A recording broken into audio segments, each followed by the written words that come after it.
Sir, ಇವತ್ತು ಒಂದು ಪತ್ರಿಕಾಗೋಷ್ಠಿ ವಿಶೇಷ ಏನು ಅಂತ ಹೇಳಿದರೆ, ಈಗಾಗಲೇ ರಾಷ್ಟ್ರ ಗೊತ್ತಿದ್ದ ಹಾಗೆ SC ಮೀಸಲಾತಿನಲ್ಲಿ ಒಳ ಮೀಸಲಾತಿ ಕೊಡಬೇಕಂತ ಈಗಾಗಲೇ 35 ವರ್ಷ ಚಳವಳಿ ನಡೆದಿದೆ. ಹಾಗಾಗಿ ಕಾಂಗ್ರೆಸ್ಸು BJP ದಳಗಳು ಆಶ್ವಾಸನೆ ಕೊಟ್ಟು ನಮ್ಮ ಓಟ್ಗಳು ತಗೊಂಡು 30 ವರ್ಷ ಸರ್ಕಾರಗಳು ಮಾಡಿದ್ರು, ಅವು ಮಾಡಿಲ್ಲ. ಹಾಗಾಗಿ ತಮ್ಮೆಲ್ಲರಿಗೂ ಗೊತ್ತಿದ್ದಾಗೆ ಆಗಸ್ಟ್ 1ನೇ ತಾರೀಕು 2024 ಸುಪ್ರೀಂ ಕೋರ್ಟ್ ತೀರ್ಮಾನ ಆಗಿದೆ, 7 ಬೆಂಚು. ಆವಾಗ ಕರ್ನಾಟಕದ ಮುಖ್ಯಮಂತ್ರಿ ಸ್ವಾಗತ ಮಾಡಿದರು, ಆಂಧ್ರ ತೆಲಂಗಾಣದವರು ಮಾಡಿದರು. ಆದರೆ ಆಂಧ್ರ ತೆಲಂಗಾಣದವರು ಇಂಪ್ಲಿಮೆಂಟೇಷನ್ ಮಾಡಿದರು, ಕರ್ನಾಟಕ ಸರ್ಕಾರ ಮಾಡಲಿಲ್ಲ. ಅದಾದಮೇಲೆ ನಾಗಮೋಹನ್ ದಾಸ್ದು ಒಂದು ಸಮಿತಿ ಮಾಡಿದರು. ನಾಗಮೋಹನ್ ದಾಸು ಕೂಡ ಆ ಸಮಿತಿಯಲ್ಲಿ ಭಾಳ ಒಂದು ವೈಜ್ಞಾನಿಕವಾಗಿ ಅಧ್ಯಯನ ಮಾಡಿ ಆ ರಿಪೋರ್ಟನ್ನು ಕೊಟ್ಟರು.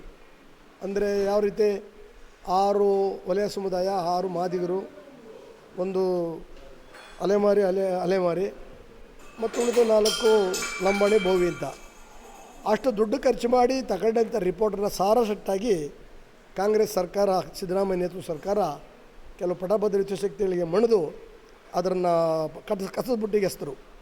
ಅದಾದ ಮೇಲೆ ರಾಜಕೀಯದ ಕಾರಣಕ್ಕೋಸ್ಕರ ಅವರೇ ಒಂದು 3 ಗುಂಪಾಗಿ ಮಾಡಿದರು. ಒಂದು ವಲಯ ಮಾದಿಗ, ಆಮೇಲೆ ಲಂಬಾಣಿ ಬೋವಿ, ಕೊರ್ಚ. ಅಂದರೆ 6 2 ಸಮುದಾಯಕ್ಕೆ 5 ಬಂದು ಲಂಬಾಣಿ ಬೋವಿ ಮತ್ತು ಅಲೆಮಾರಿ ಕೊರ್ಚ ಅಂತೇಳಿ. ಸರಿ, ಮಾಡ್ತಾ ಇರೋವಾಗ ಅಪ್ಪರ್ ಹೌಸಲ್ಲಿ ಪಾಸಾಯ್ತದು. ಆಮೇಲೆ ಚರ್ಚೆ ಇದರಲ್ಲಿ ಬೆಳಗಾಂ ಅಧಿವೇಶನದಲ್ಲಿ ಪಾಸಾಯಿತು, ಲೋಯರ್ ಹೌಸಲ್ಲಿ ಪಾಸಾಯಿತು, ಅಪ್ಪರ್ ಹೌಸ್ ಪಾಸಾಯಿತು, ಕ್ಯಾಬಿನೆಟೆಲ್ಲ ಪಾಸ್ ಕೂಡ ಆಯಿತು. ಇಂಪ್ಲಿಮೆಂಟೇಷನ್ ಮಾಡಬೇಕಾಯಿತು, ಮಾಡಲ್ಲ, ಲೇಟ್ ಮಾಡಿದರು. ಹುಬ್ಳಿನಲ್ಲಿ ಇವತ್ತು ನಿರುದ್ಯೋಗಿಗಳದೊಂದು ಪ್ರೊಟೆಸ್ಟ್ ಮಾಡಿದರು. ಖಾಲಿರೋ ಹುದ್ದೆ ತುಂಬಿ 2,80,000 ಅಂತ. ಆ ಒಂದೇ ಇದೇನೋ ಅವ್ರು ಪ್ರೊಟೆಸ್ಟ್ ಮಾಡಿದ್ರಿಂದನೇ ನೆಕ್ಸ್ಟ್ ಡೇನೇ ಅವರು ಕ್ಯಾಬಿನೆಟ್ ಕರೆದು ತುಂಬ್ತೀವಿ ಅಂತೇಳಿ 56,000 ಹುದ್ದೆನ ತುಂಬಕ್ಕೆ ಹೊರಟಿದ್ದಾರೆ. ಅದಕ್ಕೆ ನಾವು ಸ್ವಾಗತಿಸ್ತೀವಿ, ನಮ್ಮದೇನು ವಿರೋಧ ಏನಿಲ್ಲ. ಆದರೆ 35 ವರ್ಷ ಚಳವಳಿ ಮಾಡ್ತಕ್ಕಂಥ ಒಳ ಮೀಸಲಾತಿ ವಿಚಾರ ಬಂದಾಗ ಆ ಒಳ ಮೀಸಲಾತಿಯನ್ನು ಅದರಲ್ಲಿ ಅಳವಡಿಸಿಲ್ಲ, ಬಿಟ್ಟು ಮಾಡಿದ್ದಾರೆ. ಅದಕ್ಕೆ ರೀಸನ್ ಏನು ಹೇಳ್ತಾ ಇದ್ದಾರೆ ಅಂದರೆ 50% ಮೇಲೆ ಹೋಗಬಾರ್ದು ಅಂತ ಸುಪ್ರೀಂ ಕೋರ್ಟ್ ಜಡ್ಜ್ಮೆಂಟ್ ಇದೆ. ಅದರಿಂದ ಇದನ್ನು 50%ಅಲ್ಲಿ ಮಾಡಬೇಕು ಅಂತ. 10% ಎಕನಾಮಿಕ್ಲಿ ವೀಕರ್ಸ್ ಅಂತ ಮಾಡಿದಾಗ ಇದೆಲ್ಲ ಬರಲಿಲ್ಲ, ಆ ವಿಚಾರ ಬೇಡ. ಈಗ ಆಯಿತು, ಇನ್ನು 50ರಲ್ಲೇ ನೀವು ಮಾಡಬೇಕಾದ್ರೂ ಕೂಡ 15ರಲ್ಲಿ ಮಾಡಬೇಕು. 15ರಲ್ಲಿ ಮಾಡಬೇಕಾದ್ರೆ ಏನು ಮಾಡಬೇಕು? ಒಳ ಮೀಸಲಾತಿನ ಅಳವಡಿಸ್ಬೇಕು. ಒಳ ಮೀಸಲಾತಿನ ಅಳವಡಿಸ್ತೀರ ಇವರು ಏಕಾಏಕಿ ಬಂದು 2023 ಪ್ರಕಾರ ನಾವು ಮಾಡ್ತೀವಿ ಅಂತ ಹೊರಟಿದ್ದಾರೆ. ಈಗಾಗಲೇ ಮುಖ್ಯಮಂತ್ರಿ ಹತ್ರ 2-3 ಮೀಟಿಂಗು ನಮ್ಮ ಸಮುದಾಯದ SC ಸಮುದಾಯದ ಮೀಟಿಂಗ್ಗಳಾಗಿದೆ, ಮಂತ್ರಿಗಳದ್ದು MLAಗಳದಾಗಿದೆ. ಬಟ್ ನಮ್ಮದು ಕೂಡ ಮೀಟಿಂಗ್ ಆಗಿದೆ. ಆದರೂ ಕೂಡ ನೋಟಿಫಿಕೇಷನ್ನ ಹೊಡೆಸಿಬಿಟ್ಟಿದ್ದಾರೆ. ನೋಟಿಫಿಕೇಷನ್ ಹೊಡೆಸಿದ ಮೇಲೆ 56,000 ಒಳಗಡೆ ಬರ್ತಕ್ಕಂಥ ಹುದ್ದೆಗಳು ಈ ಮಾದಿಗ ಮತ್ತು ಉಪಜಾತಿಗಳಿಗೆ ಭಾಳ ಅನ್ಯಾಯ ಆಗ್ತದೆ. ಅದು ಮಾದಿಗ ಮತ್ತು ಉಪಜಾತಿಗಳಿಗೂ ಅನ್ಯಾಯ ಆಗಬಾರ್ದು, ಅದೇ ಥರ ಲಂಬಾಣಿ ಬೋವಿಗೂ ಆಗಬಾರ್ದು, ಅಥವಾ ವಲಯ ಸಮುದಾಯದವ್ರಿಗೂ ಆಗಬಾರ್ದು. ಬಟ್ ಇದ್ರ ಉದ್ದೇಶ ಕೆಲವರಿಗೆ ಇರೋದು ಏನಪ್ಪ ಅಂದರೆ ಗತಾಯ ಇವ್ರಿಗೇನು ಆಗಲೇಬಾರ್ದು ಅಂತೇಳಿ ಅದು ಒಳಸಂಚನ್ನು ಮಾಡ್ತಾಯಿದ್ದಾರೆ. ಹಾಗಾಗಿ ಇದರಲ್ಲಿ ಭಾಳಷ್ಟು ದೊಡ್ಡ ಪಾತ್ರ ಬಂದು ಮಾದೇವಪ್ಪರದಿದೆ, ಅವರ ಸ್ವಾಮೀಜಿಗಳದ್ದಿದೆ, ಆಮೇಲೆ ಅವ್ರ ಹಿಂದೆ ಮುಂದೆ ಇರ್ತಕ್ಕಂಥ ಮಂತ್ರಿಗಳದ್ದಿದೆ.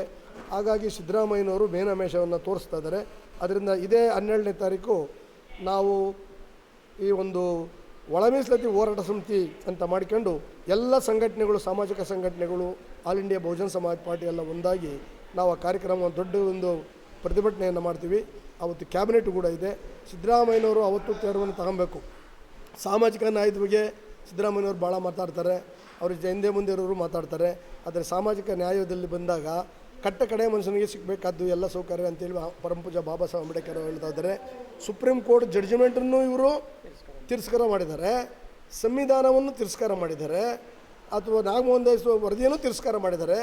ಹಾಗಾಗಿ ಇವತ್ತು ಇದ್ರ ತಿರಸ್ಕಾರ ಮಾಡ್ತಕ್ಕಂಥ ಜನನೇ ಇವತ್ತು ಸಂವಿಧಾನ ವಿರೋಧಿಗಳು, ಅಂಬೇಡ್ಕರ್ ವಿರೋಧಿಗಳು ಅಂತ ನಾವು ಹೇಳಬೇಕಾಗ್ತದೆ. ಅದಕ್ಕೆ 12ನೇ ತಾರೀಕಾದರೂ ಅದು ತೀರ್ಮಾನ ತಗೊಂಡು ಇಮಿಡಿಯೇಟಾಗಿ ನೋಟಿಫಿಕೇಷನ್ನ ವಿತರಣೆ ಮಾಡಿ ಒಳ ಮೀಸಲಾತಿನ ಇನ್ಕ್ಲೂಡ್ ಮಾಡಬೇಕಂತ ನಮ್ಮ ಒತ್ತಾಯ ಇದೆ.